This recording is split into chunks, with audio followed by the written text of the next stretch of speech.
Monday morning, I went out for that run at 4 a.m. And this is the first time that I ran in a long time.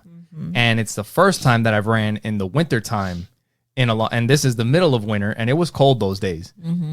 And I've done it before. Like I ran for like 2 years straight. I'm talking about like consistently, and it wasn't like a little bit. Years? It was like 2 years, and it was nonstop. And I was getting up to like 15 miles when I would run. But I just completely just stopped everything. So now I got to work my way back up to that.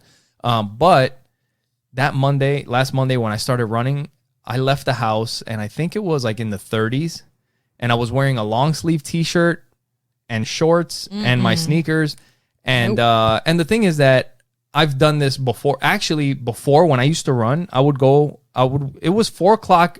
It was clockwork. My alarm would go off 4 o'clock, throw my shoes on, and I would be on the street.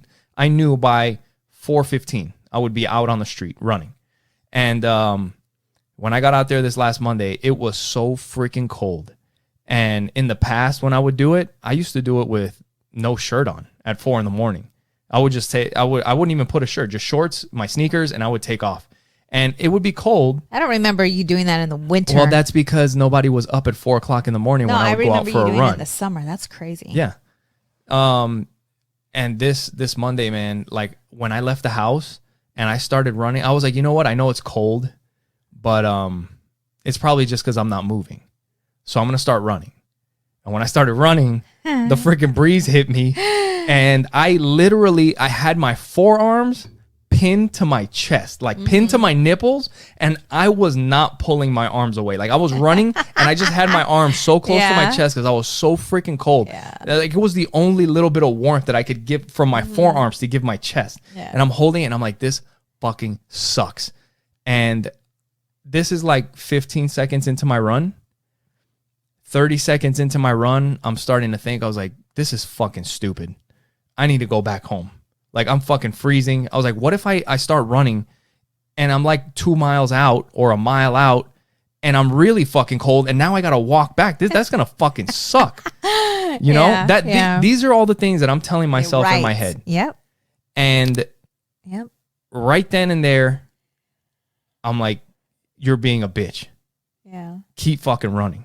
Yeah. And I kept running and it got colder and I kept running and literally about 2 minutes in, maybe about a minute and a half to 2 minutes in, I started warming up. Really? And my arms started coming off my chest and I'm starting to move a little bit. Yeah. And now I'm like, I'm still cold, but I can do this. This is not that bad. Yeah. And then I started picking up the pace a little bit and I started running a little bit more and I'm like, now I'm good. Yeah. Now I'm just running. I'm good. And I just took off and I ran for 2 miles. And the thing that I knew in that moment when I was telling myself 15 and 30 seconds in, this is fucking crazy. You need to turn around. You need to go back. I knew that if I went back to the house, I was not coming out again. Yeah. And I'm talking about the next day or the day after that. Like it was going to be a long time before I fucking decided like it might have to warm up, you know, and then I'm going to. Before you go. And I didn't want to do that. And I was just like, you know what? Just tough it out and keep running. And this is the thing is that I have that frame of reference. Yeah. I've done this before. Right. I know I've done this before. It's all mind over matter. You and know? a lot of times that's what gets the best of us. You know, those little things that we tell ourselves. Yep. You know, that stop us from reaching our true potential.